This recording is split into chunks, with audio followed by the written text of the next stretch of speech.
Okay, so we hear about it all the time, right? The incredible power of artificial intelligence to completely revolutionize medicine. But what does that really mean for curing diseases we've been fighting for decades, like Alzheimer's? Let's get into it. I mean, this is the big one. It's the ultimate dream, isn't it? The idea that we could build an AI so powerful that it could just solve biology. Figure out every single interaction in our cells and then spit out perfect cures for everything. That's the huge promise that has everyone so excited. And look, the excitement is totally justified. AI is already pulling off some incredible stuff. It's designing brand new drugs from scratch, modeling the insanely complex dance of our cells, and even helping create new diagnostic tools that can work right on your phone. It's even helping scientists connect the dots to form entirely new ideas. The potential here is genuinely mind-blowing. But all this incredible potential leads to a really sharp question, posed here by Jacob Trefethen, who actually funds this kind of science. If AI is really the game changer, why not just go all in? Why not take all the other money we spend on science and just bet everything on AI? And this is exactly where that beautiful, simple AI dream smacks right into a much, much messier reality. On one side, you've got this clean idea. AI designs the perfect cure, problem solved. But on the other side, you've got what our source calls the real-world bottlenecks. These are all the physical, the financial, and the human hurdles that any brilliant idea, AI-generated or not, has to get through. And that really gets to the heart of what we're talking about today. An AI might give us a perfect set of directions, but the road to get there is bumpy and full of friction. Raw intelligence just isn't enough when you're dealing with the physical, messy world of actual medicine. Let's look at what that friction really looks like. 6 years! Just let that sink in. What on earth could possibly take 6 years after you already have a promising breakthrough? Well, that number comes from the story of a game-changing HIV drug called lenacapavir. It's the perfect example of the wet lab bottleneck.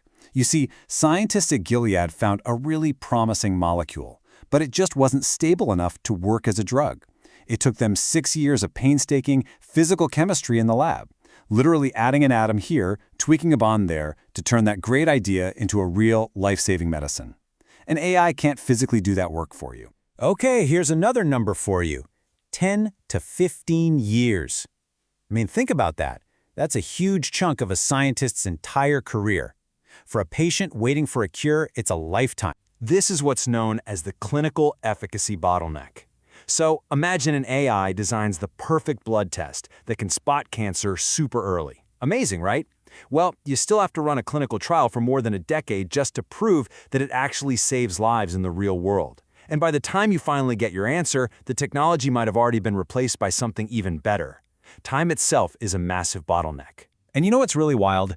This bottleneck can exist even when we already have a perfect cure.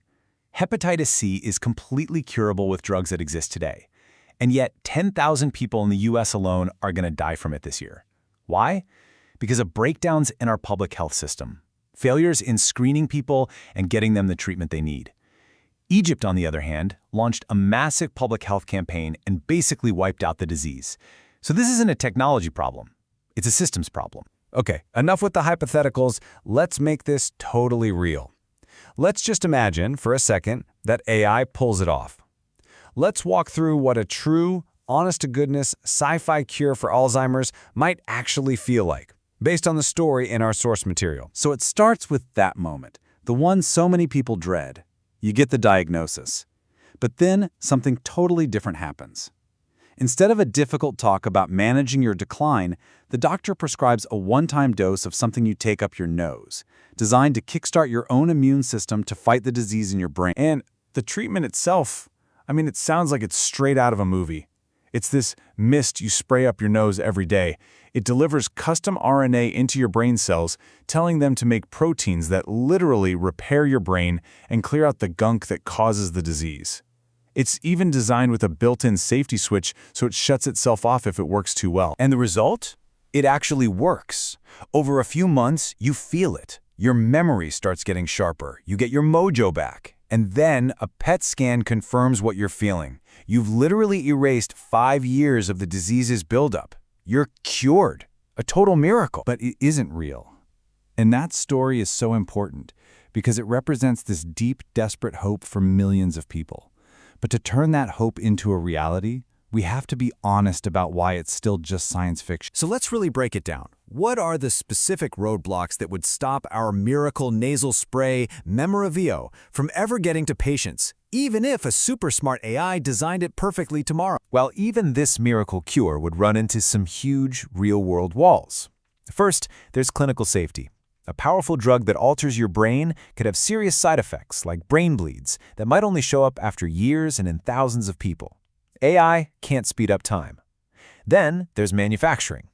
A complex gene therapy nasal spray isn't like stamping out aspirin pills. Making it reliably for millions of people would be incredibly complicated and expensive. And finally, societal trust. I mean, would you trust a brand new brain-altering nasal spray even if an AI designed it? That's a huge hurdle to overcome. And all of this shows us why betting the farm on AI just isn't the smartest strategy. Instead, the source argues we need a more pluralistic approach, which is just a way of saying we need to treat AI like one incredibly powerful tool in our toolbox, but not the only tool. So what does that smarter path forward actually look like? Well, it seems to have 4 key parts. 1, absolutely we need to fund targeted AI research for things like modeling and drug discovery. 2, we have to boost funding for public science, like the Human Genome Project, which gives AI the critical data it needs to learn in the first place. 3, we've got to reform our clinical trial system to make it faster and more efficient without cutting corners on safety. And finally, 4, we need to fix the broken parts of our healthcare market to make sure that when we do get a cure, it actually reaches the people who need it. You know, the best way to think about it is like a sports team. AI is our new star quarterback, no doubt about it. It can make incredible, game-winning plays, but even the best quarterback can't win the Super Bowl alone. They need a solid offensive line, right? That's our public science funding, the foundational work that lets the star player even get on the field. Remember, a breakthrough like AlphaFold was only possible because of decades of public data. And they need good coaching and rules. That's the policy and infrastructure that makes sure the win actually counts. So ultimately, it leaves us with this one big question. We know that curing these horrible diseases isn't about finding a single silver bullet. It's about building a whole arsenal of weapons to fight them. The question is, are we investing in the whole arsenal? Thanks for joining me on The Explainer.